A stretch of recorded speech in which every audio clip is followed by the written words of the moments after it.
Welcome back to the Compound Podcast. This is episode 217, presented by Parse Rum. My favorite rum, your favorite rum, Parse Rum. Go to Binny's, get Parse, say that we sent you. Say that I listen to the Compound Podcast and I love Parse. And then they'll say, okay, give me your credit card, but they will love it. I was in the outfield today. I might have hit a homer. And somebody in the outfield goes, when I say Parse, you say home run. And you hit a homer. And I love that. Look at you. That was a lenient tonight there, 8. That was a lenient into the basket. What were numbers on it? I jumped right into it. 110.9 at 20. At 20? Guess what? We round up to 111, brother. That's some big boy territory. That was a 22. That's crazy. Yeah. Basketball. You were sprinting to the replay. You were sprinting around. I didn't think it was going to get out. I was like, I got to be on 2 here, boys. Remember years ago when I homered in spring training, you made a segment about giving me shit for not pimping a homer. I should do the same thing to you, but I'm not going to. But wasn't that like way back? No. You don't have to lie about it. I don't think it was way back. It was in Lakeland. Nothing is way back there. You wouldn't know. Ian, is it like a you thing or a team? I mean, maybe other guys do it. I literally just pretty much watch to see what you do and my other friends. Like when you hit a homer and you're rounded second, what's the I don't really know. There? I don't really know what that is. Yeah, we were doing something early in the year, and then Morel was doing like a crazy thing with a bunch of stuff. Morel's doing everything. Everything. He's got a lot of things going on, and then. So this thing kind of started happening. I don't really know what it means. I don't know what it stands for, but I like it. Does everyone do it? Yeah, everybody's doing it. Everybody's doing that. Maybe I just only pay more attention when it's you. Yeah. And if it's someone else, I'm like, nice. I don't know if you remember the in the dugout, like way back, like in 17, when guys would high five and then like hit the top of the dugout. Do you remember that at all? We didn't do that in South Bend. Males does this thing where he like our hitting coach where he like high fives, like he takes like straight from a high five into like a dunk on the dugout, and he also has a torn meniscus, so like him trying to do it and land on one leg without landing on the other one and tearing it again is hilarious. But it's like a him, and then you slap the top of the dugout, so it's kind of a little bit of that, I think. Wait, I was doing a form. Yeah, I mean, you didn't love that, but that's all right. I love. No, it's okay, man. It's all right. Stick to the analytics of pitching. Yeah, I was doing a formal apology. All right, don't interrupt my formal apology. I'd like to apologize to the fans because we didn't say we weren't going to do a pod over the All-Star break, and then what had happened was Tom got busy and we couldn't do it, so that's what happened. No, I'm just kidding, Tom. It wasn't. There it is. It wasn't Tom. No, it was all me. Tom was on us, and he was like, "When are we doing the pod?" And then we were like, "Well, we didn't." I had a doubleheader Saturday, and then Sunday we were all playing and traveling, and we didn't plan ahead enough. And then the All-Star break really got away from us, and we decided, you know what, we're just gonna have to. We're gonna have to take the game. Just snuck. I mean, it sped up. It sped up on us. It sped up on us, and we said, you know what, we're gonna have to take the break. We're gonna have to recuperate here, and we'll be back with a really good pod after the break. So we apologize. We will make it up to the people probably that Thanksgiving week. We usually take that one off. Probably won't take it off. I'd like to clear my name from the us category. I'm over on the Tom side here, where I said I can make any day work. So it's just you two. Yeah, but no, fair. You guys work hard. You deserve the break. I also volunteered to do a day pod. You did, and you were working, so you're not exempt. You're not exempt. That's not how it works. Like I was working on Saturday and Sunday. Couldn't do it. Okay, couldn't do it. He's got documentation. That was a good one. It's my formal apology. We're sorry. We'll make it up to you. We promise. I'm going to start with we should start with the All-Star game, but I'm not going to. I'm going to start with a Cubs thing. Wait, I think I know where you're going, but go ahead. You might. Friend of the pod. Boom. Friend of the pod, John Lester, has been in the Marquee booth for the last few days. He did pre and post 2 days ago. He did like 3 innings yesterday, and they did the full game today upstairs. It's been awesome to see him in the clubhouse. He is still the largest human on the planet. That hasn't changed. Is he He is still as mean looking? well. I think that's just generally his look. But he is a great time. I love him. His two sons were hanging out today, helping the clubhouse guys with laundry, which was great. They were also sporting Hap jerseys, not a big deal. And You homered.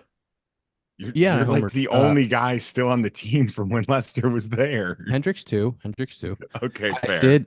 I did. I went in after we had a walk-off win on Sunday, very close to getting swept by the Diamondbacks, but we walked it off. Nico. And he was downstairs because he did 3 innings, and I went in straight away and I said, if we would have lost, if we would have got swept, you would have been out of here. You could not have stuck around. But we won, and then we won today, and so he's back in everyone's good graces.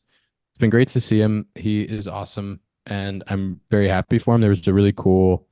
He was in the booth, so during the Cubs games, like one of the segments in between innings is like Cubs legends. So if there's somebody in the stands, Dempster, Billy Williams or Sandberg or one of the guys, they'll do like a video of like their highlights and stuff, and then they'll like go to them in the crowd, and the crowd just goes nuts.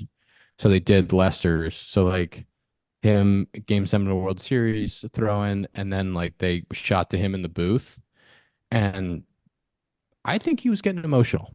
I think he was getting emotional. He might not tell you that, but I think there was a little something right there. It was cool. It was really cool, and the people went crazy. He's only been back like once or twice since since he left the Cubs. I think he came back once with the Cards, and maybe that was it. But it was just a really cool moment, and I'm very happy that he's back around the team. I don't think there's any chance he was crying because I liken his personality to yours in that it's like stoic, very business-like, except he's country. So like he's got a little bit more of like the badass in him. If I ever get that when I come back to Wrigley, I will definitely be Waterworks. Did you and you're gonna cry. I mean, you'll cry when Rizzo comes back. I bet you even got a little bit with Lester. I did. I was on deck. I was leading off the inning, and I was like, "Whew, I think I hit a homer." What?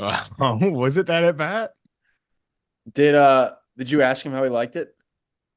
Yeah, he's having a good time. He's having a good time. I didn't, obviously I haven't got to like go back and see him on when he's been in the booth, but he did say he gave me a shout out yesterday, and I did get to see a little bit of his post game from 2 days ago, and he was great. The umpire was brutal on I did see that. Yeah. whatever day that was, and he was like very good, very honest about it, and like I don't know, we've talked the game together for so long, and I've always loved the way that he is able to kind of break down the game and talk about it from a pitching perspective. He has this like wealth of knowledge. He just watched so much baseball and he really understood it.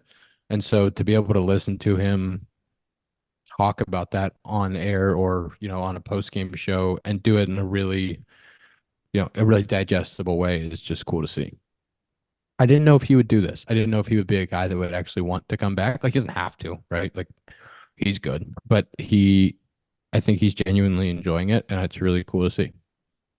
I was very surprised to see him in the. He didn't. I mean, I don't know him nearly as well as you, but I would not have picked him to be someone that would like come back and want to be like media side of things. He's one of those guys that like he never has to coach, obviously. Like unbelievable career, never has to do it, but I think he would be great at it if he ever wanted to. Yeah. Do you think he has the patience for it? I think just his attitude. Just Like, throw the backdoor cutter that starts in the other batter's box and has it snip the plate by that much. It's not that hard. Well, everybody knows him as like the dude that was like on the mound, really. But It's the only way me and Zack know him too. Yeah, but he's a sweetheart, and he's just like he's awesome. And he roots for guys, and he cares, and he watches the game, and he knows so much. And I just think like he would be really, really good at it if he ever wanted to do it, because he does see everything. And one of the craziest, I think I've said this before on the pod, but like he would talk about starting a game, he was throwing 6, 7, 8, a lot of times 7, 8 innings, and talking about getting through the lineup 3 times, sometimes even into the fourth, and like saving pitches until he needed them. And like, oh, I didn't throw that guy the backdoor cutter with nobody on and 2 out. I got him out in a different way to save that if I had to face him later in the game, and I still needed that pitch, and like I didn't want to show it to him in that at bat. And just like the way he would think about the game that way, it was something that him and Rossi did together for a long time. And then his ability to like learn all the way through his career and keep like that pitchability side of things where he was on 95 and had a backdoor cutter and he had all this stuff. But his ability to think through the game was so impressive. I think he'd have to coach like in the big leagues. Like Oh, my yeah. point is more like if I saw him like in the minors, he'd be like, this guy's got no clue where the ball's going. Like, what do I do with that? Yeah, Like yeah. you No, can't teach that guy a backdoor cutter. no. Like you need that's what I like. John, He could do well in like the bigs. yeah, John Lester's not grinding it out in Beloit. That's fair. He doesn't need to. Should we talk about the Derby? Do you guys watch the Derby? I did watch. I saw some chatter on the old social media. People, from what I saw, were looking for the old format back. I think they've switched the format around too many times. The other problem I think they have is they have not been able to figure out how to properly film it. They really, I think they probably need to go with that, like behind the batter and just like see the ball. So then you can see the ball coming in and you can see the balls traveling out. I think that's the best angle as I was watching it. Because when you're trying to cut back and forth between the batter hitting it and then cutting it to where the ball's going, you just kind of lose all like the process of it, especially when they're going so quickly and they're on the clock. I think if you went back to the old format and you switched the camera angle, I think just those two little things could make a big difference. I think what had happened was, I could be wrong, so correct me if I'm wrong, but I think the first year of the new format came down to the wire, and I think everybody loved it because they were like, "Oh my God, this is great. It came down to the wire. Like, oh, this is exactly how it has to be." And then, it kind of turned into what it is now, and it's like, this is a conditioning test for these guys. Like, they're gassed. Yeah, was the first one Schwarb and Harper? I want to say yeah, because Or one remember of the there first was 2 years? like discrepancy if Schwarber got screwed out of a homer or not. Yeah, but I agree, Tom. I think that's a great point. The old format that we grew up with Josh Hamilton launching balls at Yankee Stadium, was like homer, and then it would be like, how far did that one go? And then And you you'd get watch Berman it. going back, back, back, back, back. Yeah, Oh! yeah. Like I And then remember where I was when that Hamilton. Like I have a memory I'll never forget. I was at basketball camp and I was in like a crowded canteen, and the people were losing their minds over that. And it felt like an event, and it hasn't felt that way to me in a while. And I do think it's a little bit like the slam dunk contest, where it just at some points it just you go through cycles and it gets stale sometimes. And I think they felt like the old format guys weren't, if you have a bad round, like you could get 10 outs really quickly. Guys were, I think, kind of piled up some bad rounds when we moved away from it. But I do think that's still the most dramatic format. And it does like people don't even remember Hamilton didn't even win that derby, but Yeah. nobody Yeah. even remembers that nobody remembers that. Justin Morneau. because yeah, Justin Morneau won, but it doesn't matter because that Hamilton performance, that was like everything. Josh Hamilton, obviously, such an interesting career, kind of unrealized potential, but like that was like, oh, this is who Josh Hamilton is. Like Josh Hamilton at his best is this. That was MVP Josh Hamilton, like in Yeah. prime. I remember the one in Houston. I can't remember who won it, but I remember Lance Berkman hitting from one side. I think he hit right-handed because of Minute Maid, and then I don't know who else was in that derby, but I'm forgetting the name, but there was a couple of guys just launching balls in Houston, and then the Sammy Sosa in Milwaukee one. I was gonna say Sammy Sosa. Yeah, Yeah, it'll be interesting to see what they do moving forward, because I think the problem with the old format was that they didn't want guys taking pitches.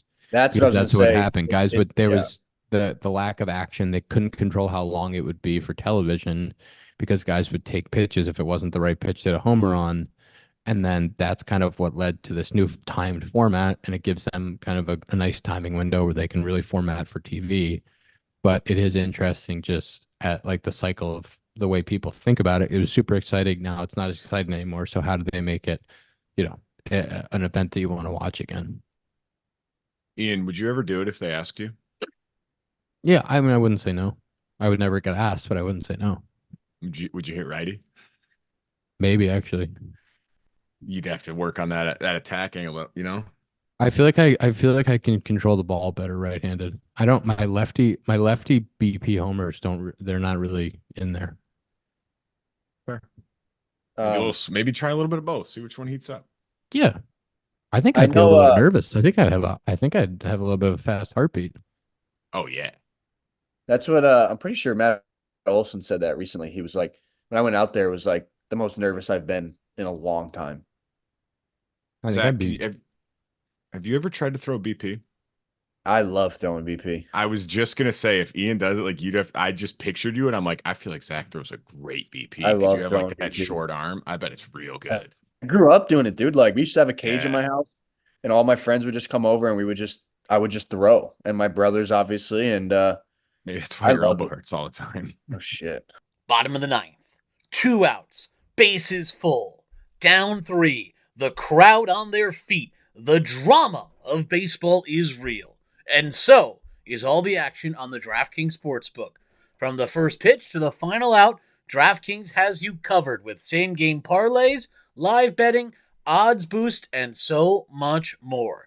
And if you're new to DraftKings, you got to check this out. New customers can bet $5 and get $150 in bonus bets instantly.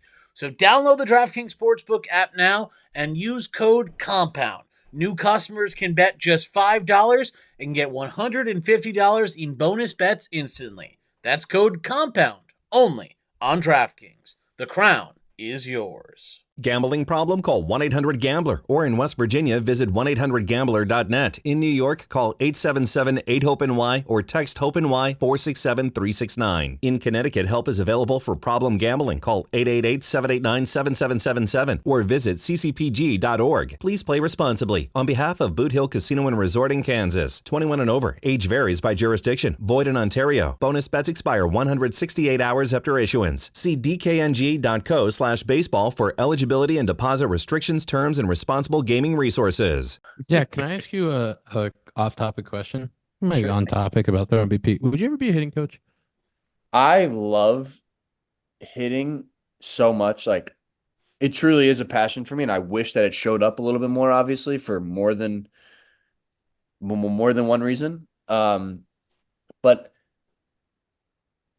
I think a pride factor in it would get in the way of like I haven't hit before. So like how could I get somebody to kind of buy into me? I've How many heard hitting? Wait, time out. No, Can I so I was call gonna time- say though, Can I call 30 seconds heard- time out? I want to call 30 seconds. no, time out. no, Give him the I know 30. what you're gonna say.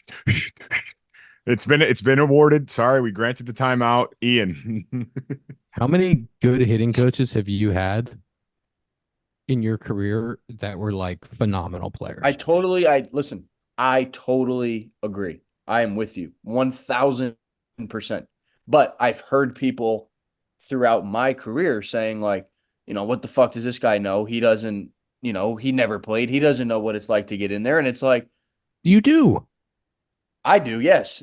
But I think that the best coaches that I've had just I agree because Not that- you had to kind of work for it and everything. And that's like the same thing as a manager. Like AJ Hinch is, he was a catcher. He saw the game. Like it didn't come easy to him. And, I think he's a great manager because he had to, he had to think through every single situation when he was playing, especially as a catcher and a very bright guy. Like, I think that is the case for honestly every coaching position. some of the best hitting coaches I've had are the ones that didn't even make it to the bigs and played a little bit in the minors Yeah. and get how hard it is. And they're But like, talk about the a ability to dog relate. Talk about a dog eat dog world, man. Like I remember talking to Anthony I. Post. He's the first base coach now for the Tigers. He was with the Cubs. We've had him on. Post, he's gonna love this. Again, I've talked about this, I think, a few times where I was like, Post, when I was in camp with the Cubs, it's like, man, you have the best job ever. And he looked at me like I had three heads, and I was like, what? And he was like, think about this. Like, think about if three guys, Anthony Rizzo, Chris Bryant, Ian Happ, all have bad days. Like, I go home with 16 at bats. Like, you go home, you have a bad day, you have 4 at bats you have to think about.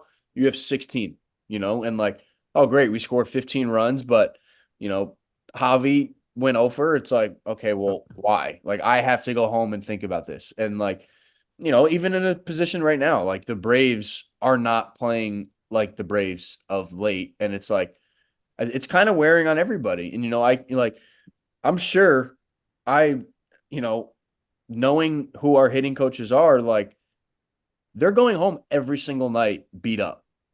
And you know how hard it is not to show it too. Like Ian, we've talked about this like with other coaches as well, like to be the same guy every day too, and to not like show it on your face. Like as a player, it's hard. You're playing like shit, and like you walk in and you kind of have to have that smile on your face, and like imagine as a coach where it's like, if you guys don't play well, like my ass is fired. I don't even control it. Yep. And like those guys grind, man. Grind. It's such a like thankless kind of job where, and again, I'm not saying because you know me, like I love looking at swings and I love I do have a passion for it, but it's like the life cycle of a hitting coach's like job is like 2 years or something like that. Yeah. I mean, that's the brutal part, is that in the big leagues, it is a short lifespan and hitting coaches get replaced a lot, but you do have a passion for it and you're good at it and you're good at seeing swings and you've been there, you've been in the box, you know how hard it is. You're good at showing up as the same guy every day. I think you'd be great at it, but just it is very interesting. Like our hitting coaches have been through it this year we've kind of struggled with runners in scoring position. Same guys every day. Same guys every single day.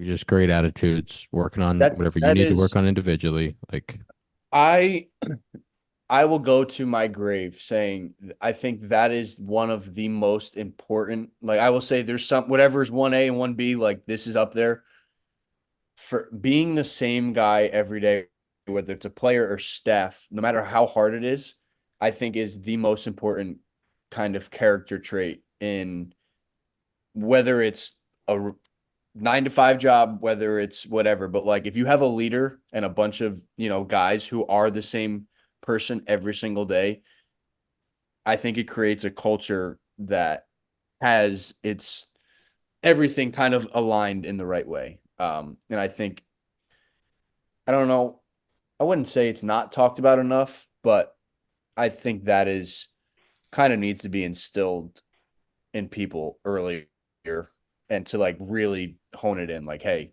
and I know the Cubs, like they were huge on that. Like from a culture standpoint, like if you're not going to be a good teammate or a good guy, like we're going to get you out of here. Maybe that's why I got shipped out of there.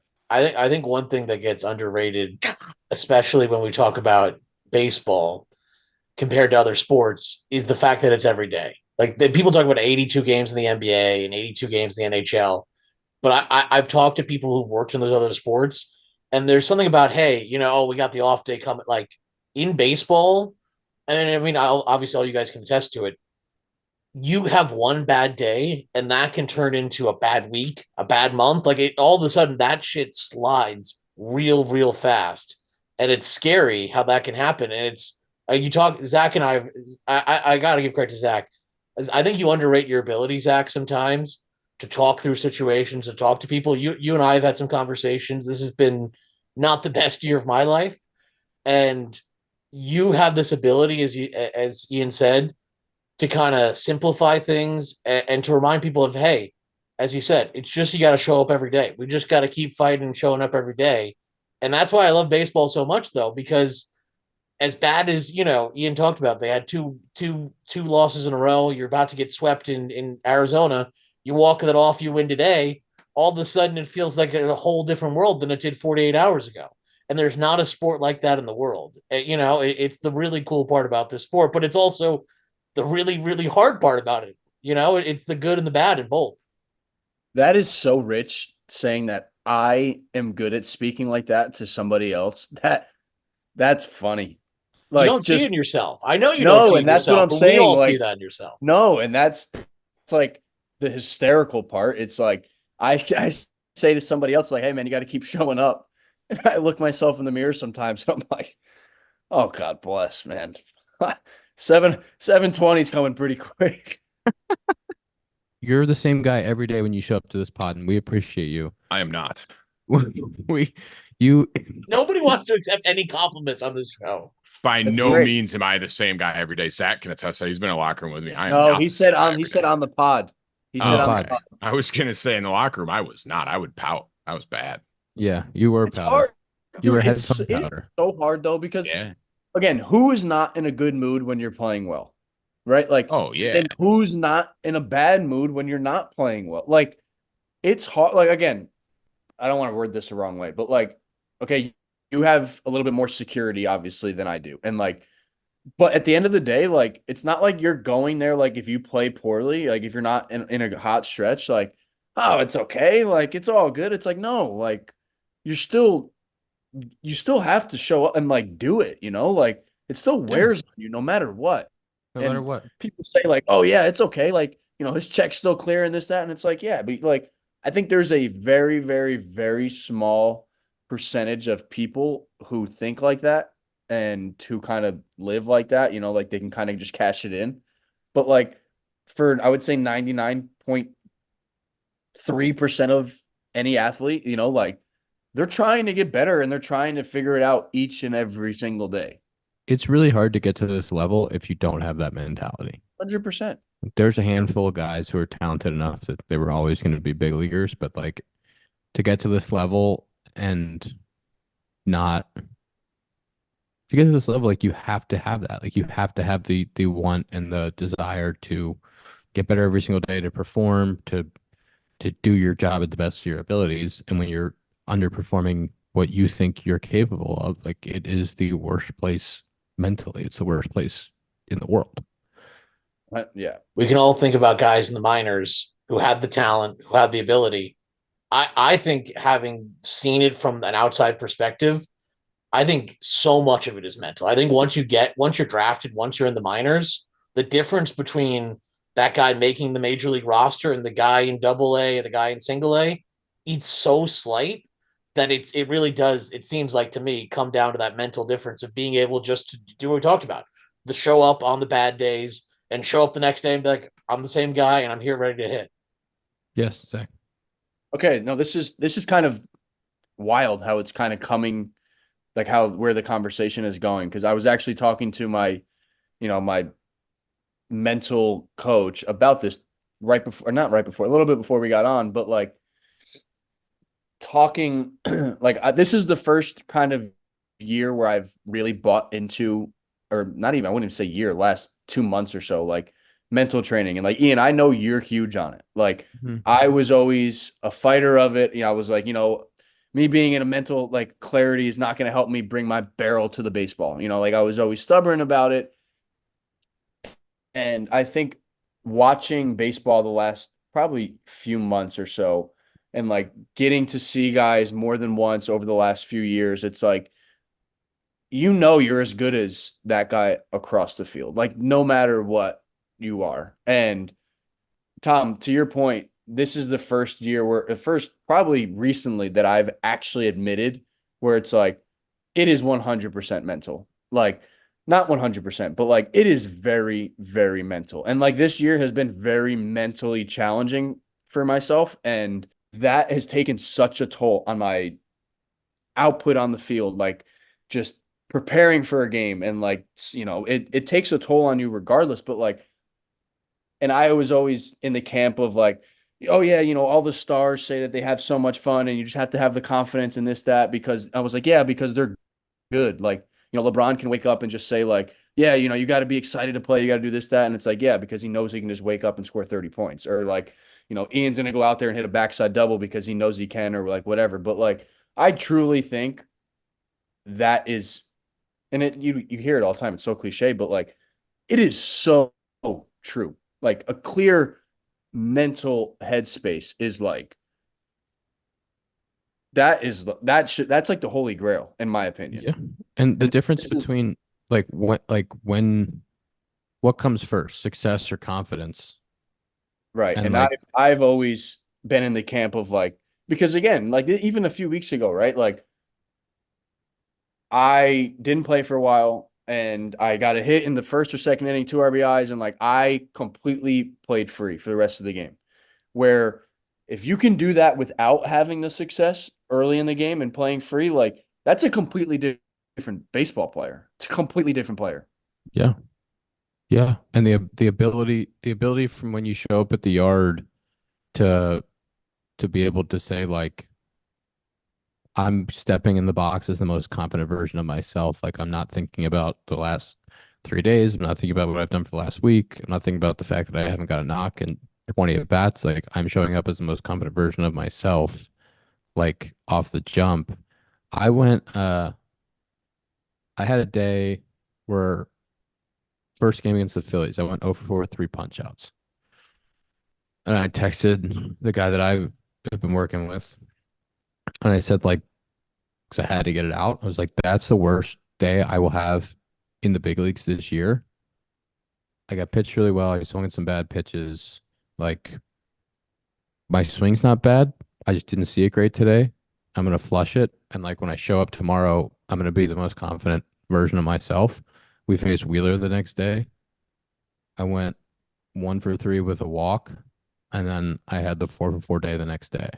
And like that that easily could have spiraled on me to be like, hey, I went 0 for 4 with 3 punch outs. Like my swing's messed up. I'm gross. I stink. I don't know what I'm doing up there. I'm punching out more than I have since I was, you know, in 21 where I didn't know what side of the bat I was holding and like panicked and gone down like a real rabbit hole of like what is happening to me. And the difference of reframing it and going like, I didn't see the ball great today. They pitched me well. It was not my best day. It'll be my worst day that I have in the big leagues this year, but I'm going to move right past it. Like the difference in just what you can talk yourself into is pretty impressive. I I think there's such a fine line too of like it's not like you're making an excuse if you're saying like, "Oh yeah, I got pitched tough today." And I think I've said this before to like my brother too, where it's like, "All right, you had a bad day, but like how many pitches realistically did you get to hit today?" And like if Zack Wheeler throws you 3 pitches, you're one at bat this far off the plate and they call them all strikes, like what are you going to do? Like, yeah, okay, you can maybe run into one there, but like realistically, like the guy is top, you know, 99th The, percentile the of guy. yeah, like he's a really good pitcher. Like, what are you gonna do? And it's not making an excuse like, oh yeah, I just didn't see it well today. And like where I've fought that before, it's like, no, that can't happen. Like I can't look at that pitch. He's gonna go there. Where it's like you literally make the game so much harder. Yeah. You're going to get 650 at bats in a year, or you're going to get 400 at bats in a year, or whatever. Like, there's going to be a stretch of 3 or 4 at bats where you didn't see it great. And the game sped up on you, and you swung at some bad pitches, and it was just like today, I didn't have it. And like you can stew on it, you can roast on it, and you can get way worse, or you can move past it. And I think you can really tell with the really good players in this league. You'll never see like again, like if I'm struggling, the difference between like if you watch an at bat of me struggling and like knowing that he's struggling and like you can tell that I know that I'm struggling versus even you, anybody, like big name, big like a great baseball player, like you'll never know that Aaron Judge is struggling. Like Never. he's gonna get his swing off. Like where me, it's like, all right, I'm gonna try to like I just want to see contact here. I want to go, I want to see it forward and then I can kind of open it up. Where like any great you're never gonna see Freddie Freeman or whoever like, oh man, he's just trying to, put a ball and put like, yeah, he could be, but it's also within the realms of his swing. Yeah. And we had a series with Freddie early last year or early this year. And he went, maybe got 2 hits in a 3 game set or 1 hit in a 3 game set. 0 for 5 with a couple punch outs, which you don't see from him often. Grinding. Talking to him at first, grinding. Every time he got out, he punched 10 the inning. He put his stuff right there, walked to first base, never spiked his helmet, like never threw anything, didn't see him like toss the bat in disgust. He was never stepping out of the box like, whoa. Like the best players in the world, when they get out, like, all right, they just move right to the next one. And it's Dude, like, it's so impressive. And like the ability to do that over and over and just know that like it's coming. Like at some point, like I'm gonna turn this thing on and it's gonna be dangerous. Dakota, so I was talking to Strider on the bench the other day, yesterday maybe, and that guy is like, he's got it, obviously, but like mentally, bro, like talking to him is a different beast. And he was talking how, if he let a guy on or got a guy on second base, like in the past, like he would be like, all right, like, now I have a guy on second, like, what am I going to do? What am I going to do to the hitter? Like, what am I, what if this happens? What if that happens? And like, now he's just like, he attacks it as, okay, there is a man on second base. And like, that's it. And now it's like, okay, next pitch. I'm not worrying about that guy, like what could happen. It's like, okay, if you took a picture of the field and like you told somebody to look at it, they would be like, oh, there is a guy on second base. That is what's happening in that moment. Right? Like, I don't know if you thought about anything like if it started to hit the fan, like I'm sure there was times where it just spiraled and you're like, all right, and then you fall behind one or two on the next guy, and you're like, I mean, I'm toast. I mean, yeah, my thought process was really bad as well. I would Yeah. basically, if it's like guy on second, I'm just cussing at myself in my head and saying how much I suck. That was most of my self-talk. But yeah, I mean, I think like the hardest part of it all is just like reprogramming your mind to think that way. Because I think about it and like hear you guys say it, I'm like, yeah, like those are good thoughts. But I'm like, okay, I can say that now, but then when I'm in the moment, I'm gonna be like, oh man, I suck. This sucks. I suck. I'm gonna blow it. I'm gonna give up a homer here. Like in your head, like you have to like reprogram your mind to not even think that way. And I feel like that's the hardest part is getting the negative thoughts out from even like creeping in at any time. And again, we're all human. It's not like obviously I'm sure there's people who would do a very good job of getting that little man out of their head and just saying like, oh, it's just a thought, like whatever, and letting it kind of just pass by. But like, you're gonna think about it. Like, Ian, I'm sure, I don't know. I mean, you're 0 for 3 with 3 punch outs. Like, I'm sure it's been on your mind before. Like, really don't want a fourth here. But I mean, for sure. I just went. We just had the Diamondbacks come into town. They pitched me fantastic. Like if this is the strike zone, I saw I saw two pitches in the middle of the plate in 12 at bats. Over three, over three, over three. One sac fly, two walks, and 3 game set. And the swing wasn't bad. It's a little late a couple times. Guys threw really good pitches and like moving past that series and going like, I don't have to see them anymore. They did a really good job pitching me and like moving on to the Brewers. And like I had one hit today, a couple at bats that, I wish I had back, but like moving on. I had a punch out against Javi Milner today where he threw me the first pitch of the at bat. It was a change up in the middle that I could have done damage on. Haven't had a right-handed bat in 10 days. And I didn't fire at it. And then he threw me great pitches the rest of the bat. I had a 6, 8 pitch strikeout. And like my last swing was money. My last swing was so perfect. I was like tight right to it. He threw me a rising fastball, swung under it by a hair. Swing was good. Swing was good. I fought the at bat. He threw me really good pitches. Like, Yeah. next time, My we'll fight again. my thing was always like I never didn't have confidence in myself though. Like I never was Yeah. like, oh, I'm not good enough. I was always like, oh, I can get out of this. Like bases loaded, nobody out. I was like, I'll just strike these 3 guys out. It was more anger that like I had gotten myself into that situation and like whatever it may be, like, oh, this ump sucks. Like he screwed me over here. Like that guy should have made that play, like stuff like that. But I never lost like oh man, I'm screwed. Like I stink. Get me out of here. Like I don't know about you guys. Like that's what I'm kind of asking if you guys are the same way. Like I mean, I've never been like, oh, I'm not good enough. Oh, I mean, I'd be lying if I said I haven't thought that multiple times before. And like, it's hard. Like, And it's funny, I was watching Receiver on Netflix.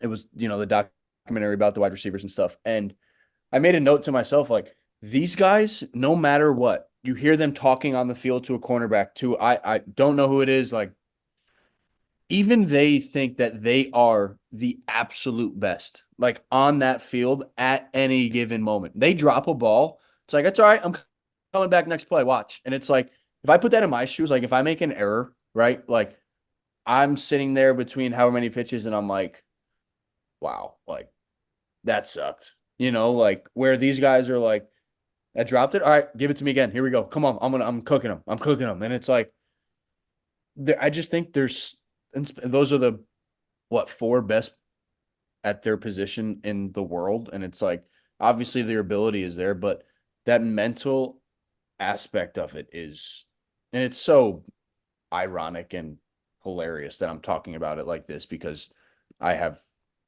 the mental makeup of a child. That's why I have to yell at you all the time. Yeah, you and 97 other thousand people. Me and Scotty text constantly on the side about how we get mad at you about your mental. I get mad at myself, dude. I know. But that's why No, I Scotty's know, good at and saying it. But Scotty's good it's- at saying it to you like in a nice, productive way. I'm more of the shut up. Like I just more yell Yeah, at you. I'm no, like, of shut up. course.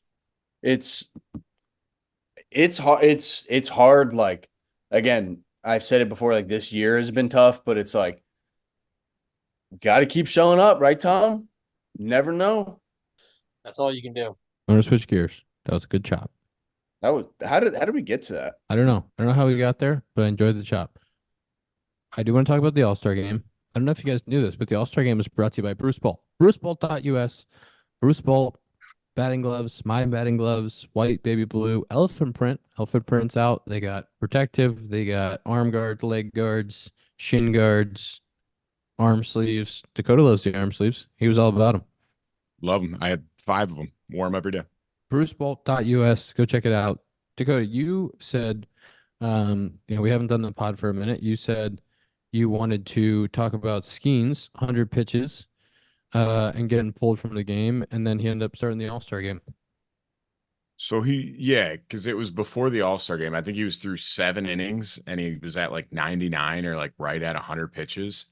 And I just saw people being like, you got to send him back out, like see if he can get a quick one and then roll him back out again. I'm like, okay, first of all, 100 already is great. Like already so many pitches in today's baseball. Like I feel like that doesn't happen that often anymore where guys even throw 100. And he throws 100 miles an hour. Your body fatigues over time. So with each subsequent pitch, he is at greater and greater risk for injury because his body is fatigued, whether he feels it or shows it or not. Like he's still going to be throwing 100, but like his body is slowly wearing down. And they're like, oh, you got to send him back out, see if it's a quick one. It's like the difference between like sitting down and then warming. We've talked about this all the time. Like sitting down and warming up another time is so much greater than people realize too. Like, okay, you have them sit down for 5-10 minutes. Maybe it's a long inning when you're hitting. Go back out there, warm back up, ramp back up to 100 miles an hour. And then it's like, all right, let's see what happens. Like, I get it. It'd be sick. Like, hey, this guy threw a no-hitter, like once in a lifetime thing. For Paul Skeens, it'll probably be a lot more than once in a lifetime opportunity because he's gross. But I just thought it was crazy how many people were like, oh, like you got to give him a chance. I would understand it more if it was like the 8th and it's like, hey, he had It was one the 7th, more. right? Like, yeah. I'm like, this guy had 2 more innings. Like, what are you going to let him get up to? 130? Yeah, Like he 15 wasn't- pitches is yeah, a quick he- inning. Yeah, he probably wasn't going to get there in those 2 innings. And like the back end of their bullpen's good. They got the guys to finish the game. Like you're not going to put that guy at risk in that situation. I thought Sheldon answered the question well. Mm-hmm. Oh, for sure. I just thought it was crazy. He even like was questioned about it. I was like, I would have pulled him every single time there. I mean, Paul Skeens a year ago was pitching at LSU, and 2 years ago was pitching at Air Force. I mean, this is a guy that, like, 100, as you said. And look at Johan Santana. I mean, that's probably the most famous incident, but threw 134 pitches in that no hitter, never was the same. And go look at his numbers before that start. He had a sub-3 with the Mets having a good year. Legitimately might have ruined his entire career just trying to get that no hitter because it's the first one in franchise history. I think about it a lot because Beltran hit a ball down the line in that game that was ruled foul, that was fair. I think about a lot, like, man, I'm not even a Mets fan, but I was like, I loved watching Johan pitch. And what happens to his career if that ball's just ruled fair? Because that was like the 6th inning. What happens if they pull him in the 7th? You know? Yeah. That's your Roman Empire. That is when I'm awake late at night, that's what I'm thinking about. I'm thinking about Johan Santana's 134 pitch outing. Yeah. And why wasn't that ball ruled fair? And that's where it's tough. Like as the manager, like you have to make that call and like you're going to get questions about it and take the heat for it. But he's like, I'm protecting my player at the end of the day. So like I love the move by Shelton. And then Skeen starts the All-Star game. Mm-hmm. Sick. Good for baseball. Yeah. Good for baseball. Soto gets that. Can I just say one thing about the coverage? They showed a lot the Soto swinging through the down and away splitter. Splinter. Soto walked. Yeah. Soto won the at bat. Yeah. So But I don't that's want not to his see. brand. I don't want to see any more of him Soto swinging and missing at a early count splitter because Soto won the at bat. I don't want to see that. But that's not what people care about. People are Why like, oh, is Paul to Skeens me it's made Soto ridiculous. look silly. Show the ball forward where Soto walked. Don't show the nasty takes. No, it wasn't. It was a ball. Show the nasty takes that Soto had to get to 3-2 and walk. I don't want to see the swing and miss. Why wasn't Tarek Skubal the starter either for the AL? Riddle me that one. Who did start the AL? Bad question by me, but Corbin Burns. Also having a good boy, year. you're biased. You're biased. Look at the numbers. Tom? I mean, also, I keep seeing like Scooble and like trade headline. Like, they're not going to trade him, are they? That would be crazy, huh? They would get so much. That'd be, I mean, you can't. You got to stand on something. You got to fight for something here. That's the problem with like rebuilding I mean, teams. he's one of the best pitchers in baseball right now. We saw him and Cole Reagans. Go get him. Maybe in a similar time frame, but like both of them kind of when they first started to like, oh man, this guy's got some stuff. They got some stuff. Did you face Skubal this year? No, last year. We faced Reagans. We faced Reagans like right after he got traded over, like one of the first. He went from being a reliever to a starter, I think, and like we faced him one of those first outings, and it was like, who's that guy? Yeah. And then we faced Skubal in Detroit, I think, last year. Doesn't the manager decide who starts for each side? Yeah. Who was the AL manager? Bochy. Interesting. Maybe I'm surprised he wouldn't start School. We'll be like, hey man, we're going to trade for you in a little bit. No tampering. I would like to But say, just I would like to say, cool moment for Duran. His leg kick is sick. He rakes. Sick. You see his grip? No. Oh yeah, interlock. Chris Bryant used to do it. Chris Bryant Really? used to do it. Yeah, the old interlock piece. Yeah, that was. Don't even Zach. Looks Don't go like down I'm this rabbit hole. with a golf club in my hand. Let's do I the was screen like, time. Zach will do this. I guarantee he will take at least one swing with that grip. 100%. Let's get the people. And he's going to barrel it, and he's going to be like, this is it. I unlocked it. There we are. Sloan is the world's leading manufacturer of commercial plumbing systems. The company is at the forefront of the green building movement and provides smart, sustainable, and hygienic restroom solutions by manufacturing water efficient products, including flushometers, faucets, sink systems, soap dispensers, and fixtures for commercial, industrial, and institutional markets worldwide. To learn more, visit sloan.com. For our friends at Sloan, give the people your screen time. I guess kind of 8 hours, 2 minutes. Zach, you're going to love this, but I hate this. You can do all devices, like all your Apple devices, and see that screen time. Because I saw mine. I'm like, why is Netflix my highest thing on here? Because I watch it on my iPad. But we're just doing phone screen time. You should do your PlayStation. Oh no, I'm having a breakdown. Dangerous. 4 hours, 8 minutes. Sorry. At 3:40. That's got to be a winner. Tom, I already said mine. It was bad. Move on. my phone hates me, and I have 6 minutes, but I'm gonna get that fixed. I'm gonna get that fixed, and I'll get my updated Mine's been a mess too. I don't know why. screen time.